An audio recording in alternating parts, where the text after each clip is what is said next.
platillos volantes fueran reales? ¿Y si Hitler tuviera un platillo y planeara un ataque sobre Nueva York? ¿Y si los estadounidenses desarrollaran un platillo volante invisible al radar y la CIA utilizara a los invasores de otros mundos para tapar experimentos militares supersecretos? Hoy revelaremos que todo esto es cierto. Los verdaderos platillos volantes.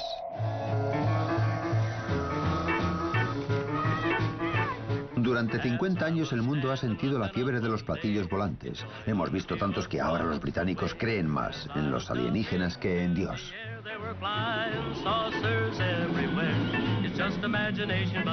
Esta película está clasificada como secreta.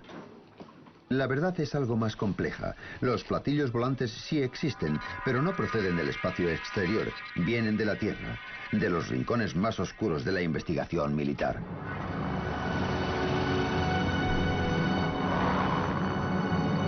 Todo empezó en 1932 en Bucarest, cuando este hombre, un ingeniero aéreo llamado Henry Coanda, realizó un descubrimiento extraordinario utilizando un objeto volador en forma de disco.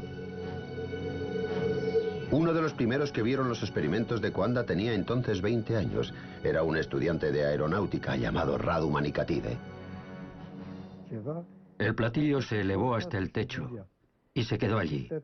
Me pareció algo extraordinario. Jamás se me habría ocurrido algo así. Yo solo conocía la idea del vuelo normal. El joven Radu había contemplado el primer platillo volante del mundo, y así es como funcionaba. Si aplicamos aire sobre una forma curva como un platillo, la corriente seguirá la superficie de esa forma. Al extraer literalmente el aire de la parte superior del platillo, de tal modo que fluyera hacia abajo y lo rodeara, Coanda descubrió que disminuía la presión del aire por encima de la nave y aumentaba por debajo, provocando su levitación. Es lo que se conoce como el efecto Coanda. Es el principio básico del vuelo de los platillos. Era una idea muy sencilla, pero claro, se te tiene que ocurrir. Entonces sucedió algo que iba a cambiar por completo la evolución de los platillos. En 1939 estalló la guerra y el mundo se alzó a la búsqueda de nuevas armas y nuevas formas de desplegarlas. La sencilla idea de Coanda iba a tener su oportunidad. El jefe de tecnología nazi, Werner von Braun, dirigía el desarrollo de armas nuevas desde su base secreta en Peenemünde, en Alemania.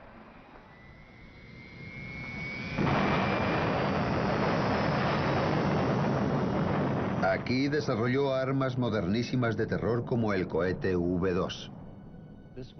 En efecto, fue el emplazamiento central de todos los proyectos durante bastante tiempo. Lo que muy pocos sabían era que, a 400 kilómetros, en Praga, los nazis poseían unas instalaciones de investigación aún más secretas y trabajaban en una fantástica nueva aeronave. Llegaron a construir, probar y descartar hasta 15 prototipos. ¿Y qué empresa dirigía estos aterradores desarrollos? Skoda. Las SS y las fuerzas aéreas utilizaban a Skoda para fabricar aeronaves de todo tipo. Sí, yo lo vi. Para mí fue algo excepcional. Redondo, con una cabina central de plexiglas y reactores alrededor que generaban los rayos de propulsión. Luigi Romersa vio el primer platillo volante producido en el mundo, y fue un Skoda. Se veía un piloto dibujado en la cabina. Iba de pie dirigiendo el disco. Según Romersa, un Hitler cada vez más desesperado e iluso planeaba utilizar sus nuevas armas secretas en un ataque devastador sobre Nueva York.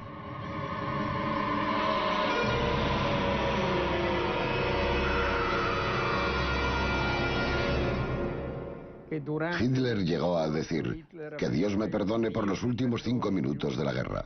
Quería desatar las armas que había desarrollado. No llegó a ocurrir, por supuesto. Los rusos avanzaban sobre Praga y mientras la retaguardia alemana luchaba desesperadamente en las calles, los científicos de la planta de Skoda trataban de destruir las pruebas de su investigación. La presión del enemigo era insoportable. La base aérea voló con dinamita y el platillo estalló con el resto del equipo. Sacaron los platillos del hangar a la pista. Colocaron cargas explosivas. Los volaron y dejaron que se quemaran delante de todos. Aunque destruyeron los platillos, los científicos nazis que los construyeron habían sobrevivido y los aliados victoriosos se enfrentaron entre sí para hacerse con ellos. Había que ganar la carrera por los secretos de los hombres de los platillos.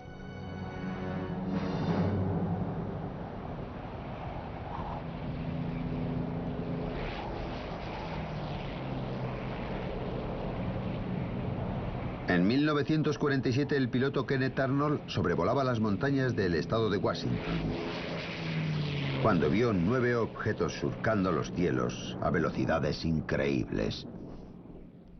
Les pareció que se movían como platillos saltando sobre el agua, una analogía muy poco corriente, pero aquel nombre prendió, y por eso se les llama platillos volantes. Con este avistamiento nace la era de los platillos volantes. Se disparó el frenesí del público, aunque era un frenesí alimentado por la paranoia. En inteligencia aérea empezó a preocuparles que fueran vehículos soviéticos de reconocimiento. Porque entonces empezaba la Guerra Fría. Esta coalición tenía que desmembrarse. Los aliados de la Segunda Guerra Mundial ahora eran enemigos. Un telón de acero ha caído ya alrededor de Polonia, Hungría, Yugoslavia, Bulgaria. En público, Oriente y Occidente desplegaban sus más grandes y mejores armas militares, pero también se libraba una guerra secreta, una competencia despiadada por hacerse con la ciencia y los científicos nazis. Quien controlara esta tecnología después de la Segunda Guerra Mundial tomaría la delantera militar. Hubo un forcejeo entre las potencias aliadas, los rusos, los franceses, los británicos, a pesar de su antigua alianza, que buscaban para sí mismos la mayor cantidad posible de esta tecnología. Y por eso el gobierno estadounidense se alarmó tanto con los platillos vistos por el piloto Kenneth Arnold. Como muestra este documento secreto, aquello significaba que Rusia se había hecho con la tecnología alemana de los platillos volantes y los estaba construyendo. El avance alemán con respecto a Estados Unidos había sido tal que los americanos pensaron que si los rusos habían capturado a científicos o instalaciones que produjeran estas armas secretas, quizá fueran ya por delante. Los americanos tenían razón. Los rusos construían platillos con la ayuda de una persona muy útil procedente de Alemania, Andreas Epp, un ingeniero de platillos alemán. Inmediatamente tras la guerra, Andreas Epp decidió trabajar en la Unión Soviética. Se mudó a Rostock, donde lo abordaron agentes soviéticos que parecían saber quién era. Y por supuesto, Epp estaba encantado de que alguien reconociera su valía, cuando antes se la habían negado. Me dije a mí mismo, tengo que seguir. Se lo debo a los que trabajaron en ello. Y me puse a construir un disco volador. Epp trabajó sobre todo en el mecanismo de guía del platillo soviético. Su especialidad era la guía de este tipo de platillo. En otras palabras, hacer que responda a los controles, conectar los controles a los movimientos del propio platillo. Según el propio Epp, el platillo ruso era extraordinariamente manejable, pero también versátil, lo cual era imprescindible. Era un reactor y querían que, curiosamente, se pudiera usar en las regiones polares.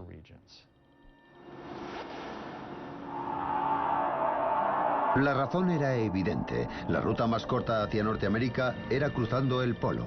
Era un hecho que no pasaba inadvertido en una América cada vez más paranoica. Incluso Hollywood sospechaba que los rusos tramaban algo con platillos. El primer país que conozca el secreto del platillo volante controlará los cielos del mundo. Y no quiero que ese país sea Rusia.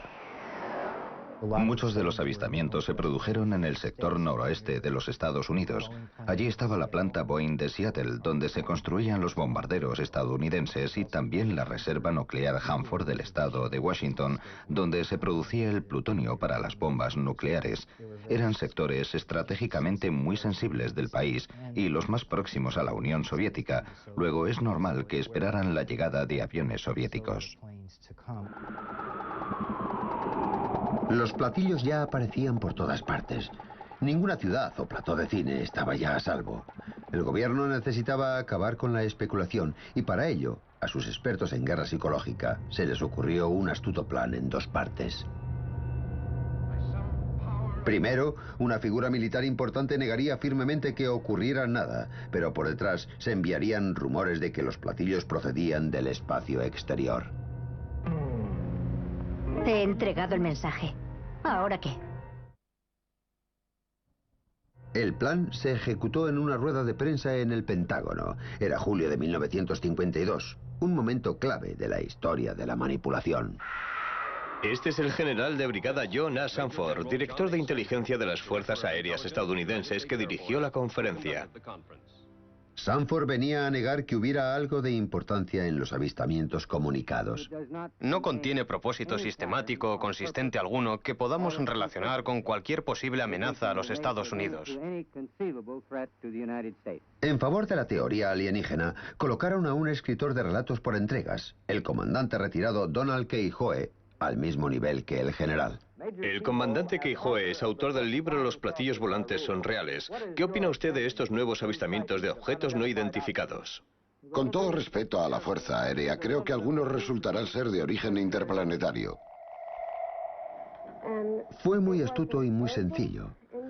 Ahora cualquiera que viera un platillo militar se inclinaría a pensar que ha visto un alienígena. Era de unos 12 metros de largo. Y los demás nos reiríamos de ellos. Lo vi durante tantos minutos que no puedo negar que lo vi. A la prensa le encantaron los alienígenas y publicaba artículos con entusiasmo. La misma revista Life que lanzó a Marilyn Monroe al estrellato también lanzó la carrera de más de un monstruo de Marte. En aquel artículo se entrevistaba a una serie de expertos anónimos, civiles y militares, que apoyaban la idea de que los platillos no podían ser objetos hechos por el hombre, armas secretas o fenómenos naturales mal identificados. Tan solo quedaba que fueran de otro planeta. Y fue una de las primeras veces en que se difundió esa teoría a gran escala. Jamás se había alcanzado en la pantalla tal altura de emoción y espectáculo sobrecogedor. Los escritores de Donald Keyhoe inspiraron directamente a la película clásica de platillos, La Tierra contra los platillos volantes, realizada por el legendario animador de Hollywood, Ray Harryhausen. El concepto básico se tomó de uno de sus libros sobre platillos volantes. Me consta que el gobierno ha realizado muchos experimentos secretos con objetos voladores redondos, por lo que probablemente fomentaron la idea de que se trataba de alienígenas del espacio exterior. En efecto, parece que el gobierno estaba tan interesado que el productor de la película, Charles Schneer, les informaba directamente. Por supuesto, cuando el guión se acabó y salió de mi mano, estoy seguro de que Charles lo remitió a la Casa Blanca y a varios expertos del espacio.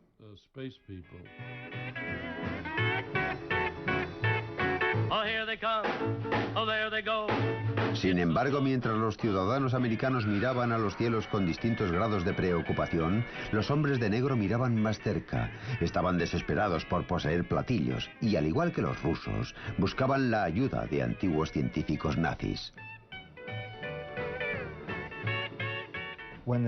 Cuando los nazis se rindieron en 1945, al ejército estadounidense le preocupó que los científicos alemanes cayeran en manos de los soviéticos. Al ejército le interesaba explotar los conocimientos de estos científicos para desarrollar programas americanos de misiles y electrónica, radar, aerodinámica supersónica, motores de reacción y otros avances que desarrollaron los alemanes. De modo que Estados Unidos preparó un programa llamado Overcast and Paperclip para hacerse con estos científicos y traerlos a Estados Unidos. En varios sentidos, los americanos tuvieron éxito. Se hicieron con el jefe de la tecnología nazi, Wernher von Braun, y lo convirtieron en un valioso miembro de la máquina de guerra americana. También se hicieron con gran parte de la tecnología del cohete alemán V2. Sin embargo, mientras se divertían con estos juguetes nuevos, con más entusiasmo que habilidad, sabían que había un vacío importante en su nuevo arsenal. No tenían platillos alemanes. Al parecer, a la Fuerza Aérea le preocupaba que los rusos fueran por delante y pensaba que debíamos tener los nuestros, la respuesta a los platillos soviéticos. Entonces, un día de 1957 tuvieron un golpe de suerte, de nuevo con el experto en platillos alemán Andreas Erb por medio, que ahora vivía en Alemania del Este. En cierto punto, tuvo un desencuentro con la vida en la Alemania del Este. No sé lo que fue. Pudo ser un divorcio. El caso es que acabó en Occidente. Cruzó la frontera y dijo: hola, aquí estoy. He sido espía de los soviéticos y quiero contaros todo lo que sé. Entonces, sin dudar, los americanos le metieron en la cárcel.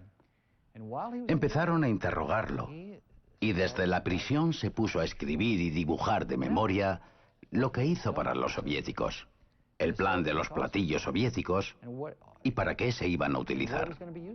Con la ayuda de Epp y otros, el programa de platillos estadounidense empezó fuerte. Resulta interesante que a finales de los 50 y principios de los 60, casi todos los principales contratistas aeroespaciales trabajaran en conceptos de vehículos en forma de platillo para varias aplicaciones. Esta es la división de Lockheed de California, miembro destacado de la familia Lockheed, lugar de nacimiento de una familia alada siempre emocionante. Lockheed trabajaba en varios diseños de platillos para la Fuerza Aérea estadounidense. Todos poseen un motor central que apuntaba hacia abajo. La aeronave despegaba en vertical, hacía la transición a vuelo horizontal, aceleraba a una velocidad muy alta y volaba a más de 30.000 metros. Era algo muy avanzado para la época. Los ingenieros de Lockheed trabajaban en un platillo que utilizaba un reactor central que impulsaba un rotor para crear el efecto coanda o de platillo volante. Una vez en el aire, redirigía el chorro para viajar en horizontal a velocidades supersónicas, pero Lockheed no era la única corporación estadounidense trabajando en esta tecnología. Convair era otra de las principales empresas aeronáuticas de los 50 y 60. Al igual que Lockheed, Convair tenía proyectos secretos y un rostro público, en este caso la estrella de Hollywood, James Stewart. En fin, qué bien lo pasé aquel día. Es toda una aeronave. En los 57, Bob Whitmer era jefe de diseño en Convair y miembro importante del equipo que construyó el Hutzler B-58. A principios de los 60 era el avión más rápido de la Tierra. Ha sido emocionante de verdad. Es un pájaro que vuela a Mach 2. Mach 2 es el doble de la velocidad del sonido. Pero Bob Whitmer no se limitaba a diseñar aviones de reacción. A finales de los 50 recibió la orden sorprendente de diseñar una aeronave que fuera invisible. Invisible, al menos al radar. Había que ser indetectable a 360 grados, porque ya en esa época se colocaban varios radares juntos. La única forma de solucionarlo era con un objeto en forma de disco o discoide. En otras palabras, Bob debía construir un platillo volante porque el ejército sabía que sería la perfecta nave de camuflaje. Los aviones convencionales son detectables por el radar porque una superficie sobre la que incide un rayo de radar en ángulo recto lo refleja. Por otro lado, un disco o platillo volante devuelve señales difusas y confusas. La perspectiva de una aeronave invisible al radar causó un gran revuelo en círculos militares y un día unos desconocidos llamaron a Bob. La primera vez no supe quiénes eran. No me dijeron, hola, vengo de la CIA. Mire mi placa. Ah, me han convertido en miembro del club. No sabía que había venido la CIA. Eso demuestra con cuántos secretos se movían. Lo cierto es que la CIA se envolvía en más misterio del habitual, porque no se enfrentaba solo a los enemigos de América. Libraban una guerra territorial secreta con las fuerzas aéreas estadounidenses por el control de los aviones espía. Engañan, mienten, son granujas, se disfrazan. Me tuve que reunir con ellos, por ejemplo, en edificios a medio construir de Washington. Nos hicieron reservas aéreas con nombres falsos. Fue difícil para mí y para mi mujer. Nos hacían vivir una vida en la que todo era como de cartón piedra. A veces casi no se distinguía lo real de lo falso. Bob accedió a regañadientes a trabajar en el proyecto. El diseño de un objeto en forma de platillo invisible al radar. No querría volverlo a hacer. Tener que vivir bajo ese tipo de ambiente. No se podía hablar con nadie, excepto en ciertos lugares escogidos.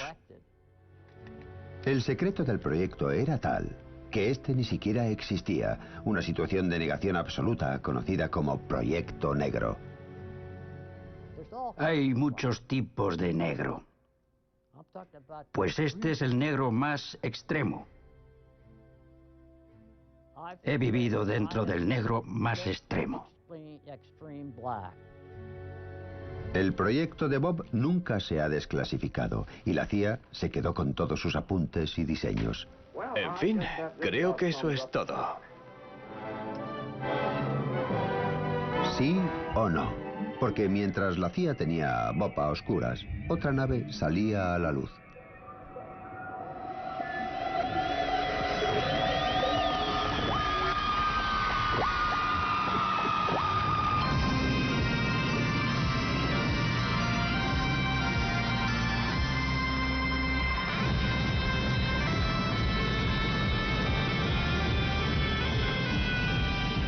En 1961 se mostró al mundo lo que, según sus constructores, era el primer platillo volante real inventado por este hombre, John Frost.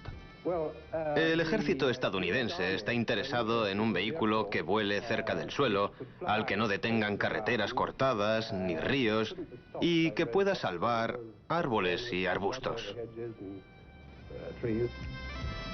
Sin embargo, hubo muchos problemas con el Abrocar, como recuerda Doug Garland, uno de los ingenieros del túnel de viento. Probamos el Abrocar en el túnel, pero era muy inestable. Si arrojamos un plato o un tapacubos al suelo, tenderá a girar así, y el Abrocar tenía tendencia a hacer eso. Lo cierto es que cuando el Abrocar se presentó ante el público, el proyecto entero ya había quedado abandonado. En realidad el Abrocar no era ningún platillo volante. Fue en realidad el primer hovercraft del mundo. Fue también el subproducto casi accidental de un proyecto muy secreto y mucho más ambicioso que estaba metido de lleno en los platillos volantes. ¿Usted cree en los platillos volantes? En el sentido de que se cree que proceden de Marte y lugares así, no. John Frost no creía en los platillos volantes de Marte, pero sí creía en los platillos volantes porque en secreto estaba construyendo uno. Película clasificada secreta. DFD, desarrollo de vuelo de disco APRO. Esta película jamás se ha visto en público. Registra, estrictamente para personal militar autorizado, el trabajo del equipo ultrasecreto de proyectos especiales de APRO, encabezado por John Frost.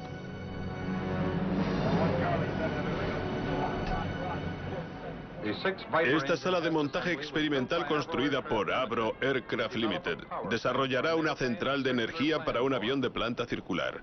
Consiste en un armazón básico de 6 cuerpos sin contar el ala externa, cabina del operador, admisión de aire y controles de vuelo. Frost construía un enorme platillo volante supersónico de reacción cuyo nombre en código era Proyecto I-2 o Sistema de Armas 606A. Se prevé que al terminarlo se produzca un avance considerable hacia la llegada de la nave de disco. Y también utilizaba tecnología alemana de platillos.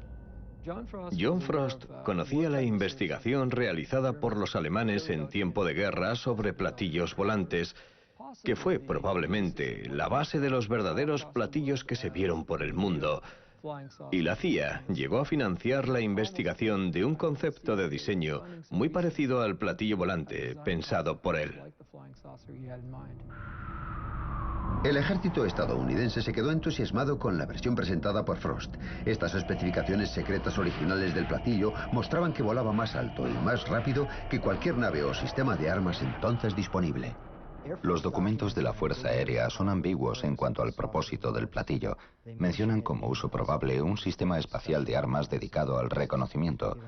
Dado el rendimiento que AVRO creía poder obtener de este vehículo, este podría evadirse de cualquier defensa y atacar cualquier otro avión con impunidad. Un ejército entusiasta inyectó grandes cantidades de dinero en su proyecto. El grupo de proyectos especiales se convirtió entonces en un ente autónomo. Se les asignó un lugar en el área de pruebas de vuelo y se puso a trabajar en lo que Frost contemplaba como la forma ideal, un disco volador totalmente redondo. No sabía ni que existía algo llamado grupo de proyectos especiales, porque era algo de muy alto secreto y todas esas cosas.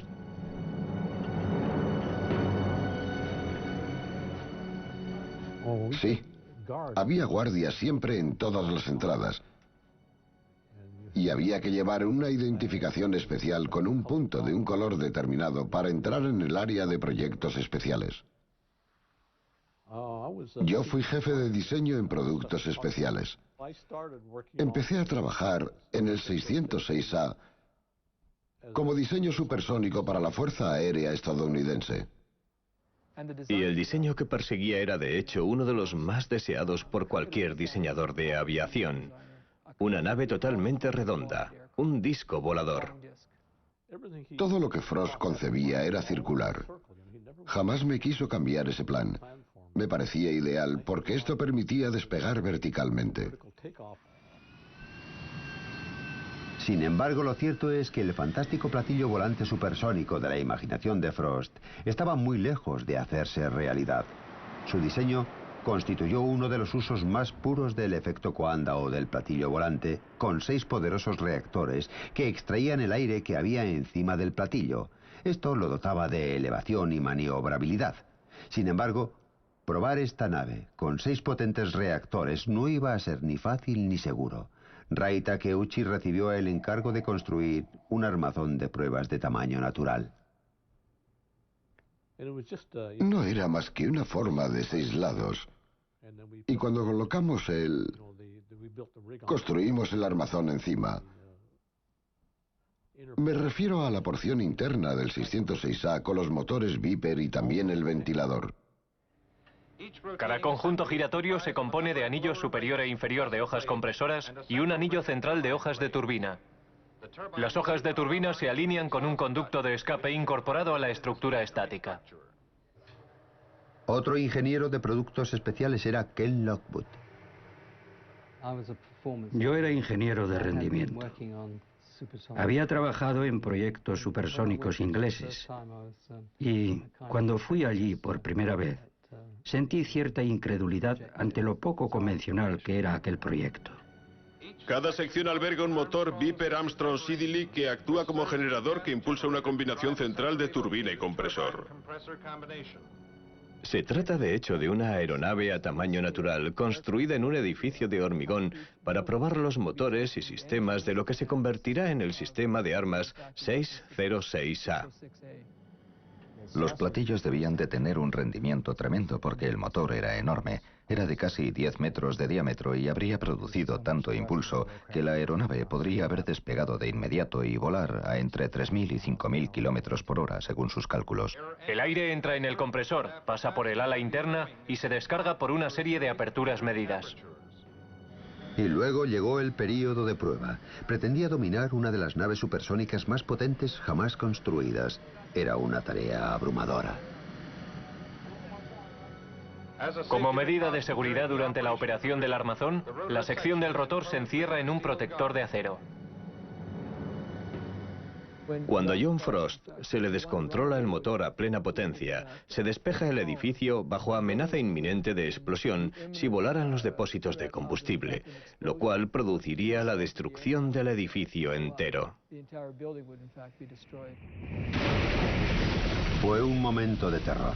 El motor estaba fuera de control y a punto de acabar con todo el proyecto del platillo. Todos se ocultaron en la parte trasera del edificio, excepto una persona. Uno de los ingenieros que estaba allí entra en el edificio y desconecta tranquilamente el tubo de combustible del motor desbocado. Entonces aquello se consideró demasiado peligroso y lo abandonaron.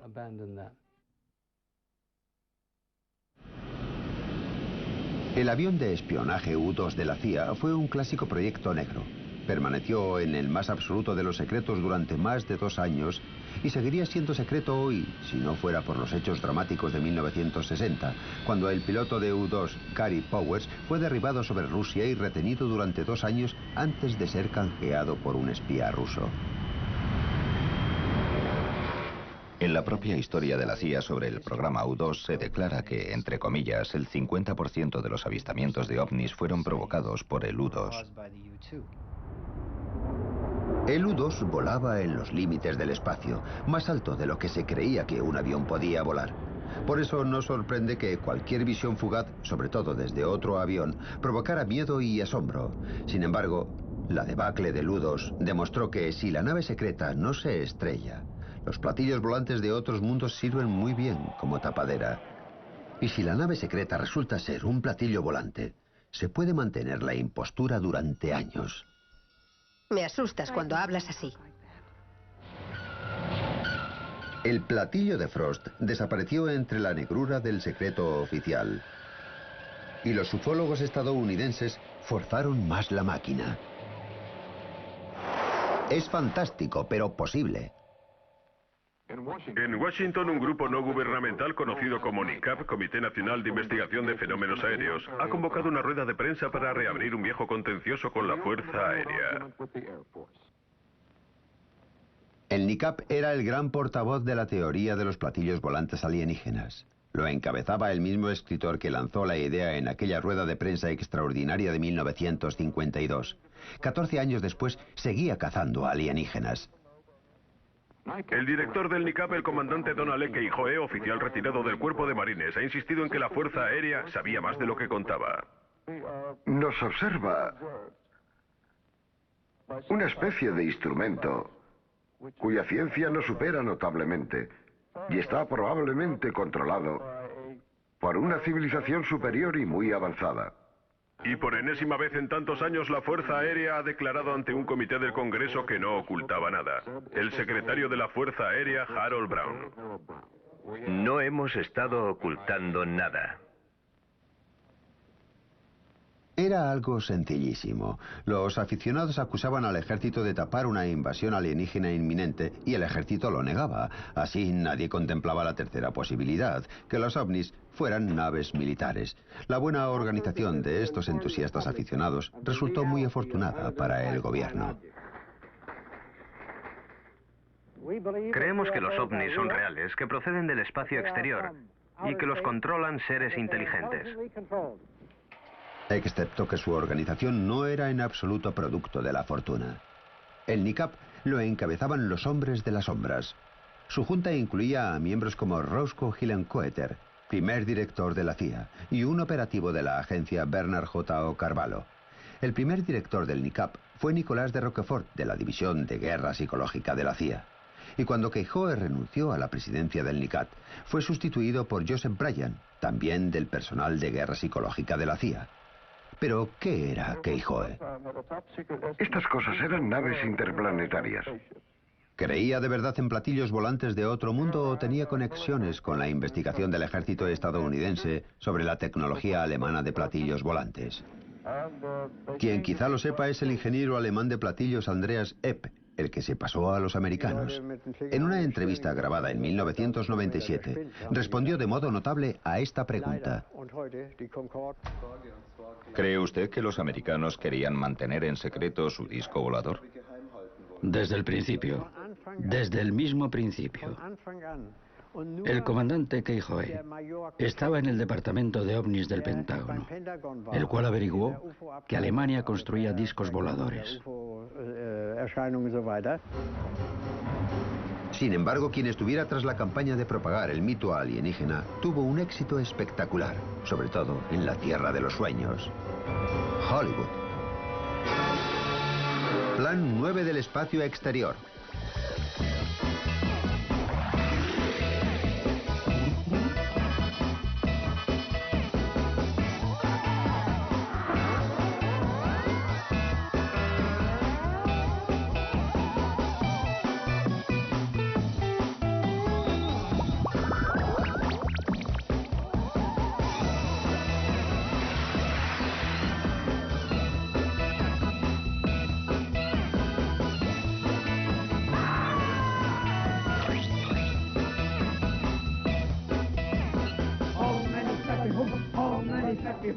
Incluso generó una religión.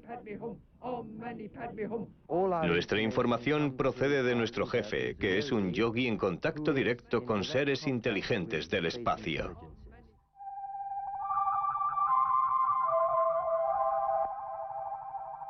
Somos vuestros amigos. Somos vuestros amigos. Estableced contacto. Entonces, el 11 de noviembre de 1987 lo hicieron. Todo empezó cuando un ejecutivo de éxito llamado Ed Walters vio una extraña luz sobre su jardín. Tomó la cámara e hizo esta fotografía. Fue el primero de docenas de avistamientos en los años siguientes. ¡Oh, Dios mío! Lo voy a seguir. Una vez ampliados, los cuadros parecían mostrar algo muy parecido a platillos volantes. Estos los vieron cientos de personas, desde policías a sacerdotes. ¿Qué es eso? ¡Mira, mira, mira, mira! Algunos testigos más impresionables dijeron incluso que habían visto a alienígenas. Pero entonces un hombre vio las fotos y llegó a una conclusión algo distinta y sabía exactamente de qué hablaba.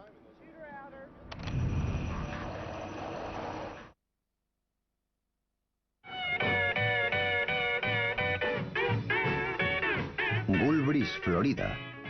Hace 17 años fue el escenario de una de las series más continuadas de avistamientos de platillos volantes de la historia estadounidense. ¡Mira, mira! Muchos de los cientos de personas que los vieron acabaron convencidas de que veían alienígenas, pero un hombre pensaba otra cosa. Siempre que alguien dice que hay algo, no quiere decir necesariamente que lo haya. Debe poderse satisfacer un criterio científico de realidad. Sin embargo, en el caso de los avistamientos de Gulbris, las configuraciones destacaban tanto que se podía ver su interior. Y lo que se veía en su interior era luz. Se notaba que había calor. Y además de eso, tenía una configuración circular. Boyd Bushman creyó reconocer qué impulsaba a estos platillos, y lo reconocía porque él mismo trabajó en esa tecnología. Bushman pasó 35 años en la vanguardia del diseño armamentístico, inventando el prototipo del misil Stinger antes de trasladarse a Lockheed, en el corazón de la industria militar americana del platillo. En ese tiempo empezó a experimentar con su equipo una nueva y radical fuente de energía.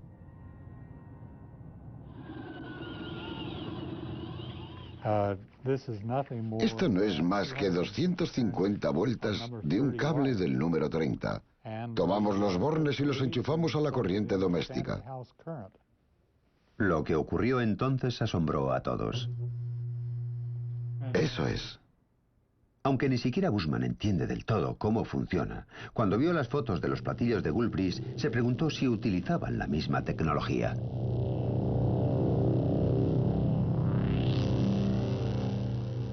Se ve que empieza a echar humo. Esta bobina experimental es extremadamente peligrosa y se vuelve muy caliente en cuestión de segundos, pero Boyd cree que eso explica el brillo blanco del interior de los platillos, los cuales cree que son naves no tripuladas. Si modificamos voltajes y frecuencias, quizás esta configuración pueda volar, incluso perfectamente. Y en mi opinión, eso es lo que hizo la gente del experimento de Gulf Breeze. ¿Y quién era esa gente? Él cree que los platillos son otro proyecto ultrasecreto desarrollado por el ejército estadounidense. Aquello tal vez no era más que otra rama nuestra. Tenemos muchos pequeños departamentos ultrasecretos. He estado en muchos de ellos. Acabé en este por casualidad. Quizá llegué incluso a desarrollarlo, y ellos eligieron aquella área para probar esta tecnología. Son muy retorcidos, capaces de hacer esto y cosas peores. Sin duda han sido retorcidos antes. En los 70 se produjo una serie de dramáticos avistamientos de ovnis, pero estos eran distintos. Muchos parecían ser triangulares en vez de circulares. La especulación entre los ufólogos rayó el frenesí. Pero entonces apareció este hombre. Se llama Jim Goodall. De día es conservador del Museo del Aire de Seattle, pero en su tiempo libre hace otra cosa. Salgo al desierto siempre que puedo. He salido los últimos 15 años más de 80 veces. Jim visita instalaciones aéreas ultrasecretas para fotografiar los ocultos proyectos negros norteamericanos. El mejor modo de evitar que te vean es alquilar un vehículo de color neutro. Llevo una red de camuflaje antiinfrarrojos. La coloco sobre el vehículo. Echo unas hojas por encima y pasas muy bien. No se ve aunque lo tengan delante. En 1988 Jim hizo una foto a una nave que llevaba más de 10 años en el mayor de los secretos. Había sacado las cámaras, oí un despegue. Vi en el aire un T-38 al que pude identificar y luego me sobrevoló un F-117. El F-117 es un caza de camuflaje. Llevaba más de una década sobrevolando los cielos de América con el mito alienígena explicando convenientemente cada avistamiento. Gasté un rollo de 36 fotos en color y creo que solo hubo 2 que no estaban borrosas y movidas. Yo estaba como un flan. Fue uno de los momentos más emocionantes de mi vida. Mi foto fue esta imagen de aquí. Con esta fotografía, Jim revelaba la verdad sobre los avistamientos de los triángulos. Visto de frente, un F-117 parece un platillo volante. Si no podemos precisar qué es un objeto no identificado. De modo que si no sabemos lo que es y está en el aire, tenemos un ovni, un objeto volador no identificado. En los años siguientes a la foto de Jim, la racha de avistamientos de triángulos cesó, pero los de naves circulares no. Tan solo el mes pasado, la Fuerza Aérea Mexicana publicó un metraje ovni extraordinario tomado por sus pilotos con cámara infrarroja. Lo extraño era que, aunque podían verse 11 naves, solo 3 se registraban en el radar. Así pues, ¿han llegado por fin los alienígenas de verdad? ¿O son platillos relacionados también con el ejército norteamericano? Yo tenía un muy buen amigo que se llamaba Ben R. Rich. Sustituyó a Kelly Johnson en Lockheed Skunk-Works. 10 días antes de morir hablé con él y me dijo: Jim, hemos sacado al desierto cosas que están 50 años más allá de tu comprensión. Alrededor de 4.500 personas trabajan en Lockheed Skunk-Works. ¿Qué han estado haciendo los últimos 20 y tantos años? Construyen algo. Papá, cuando estuviste fuera, ¿viste algo? No empecemos de nuevo con esa tontería de los platillos volantes.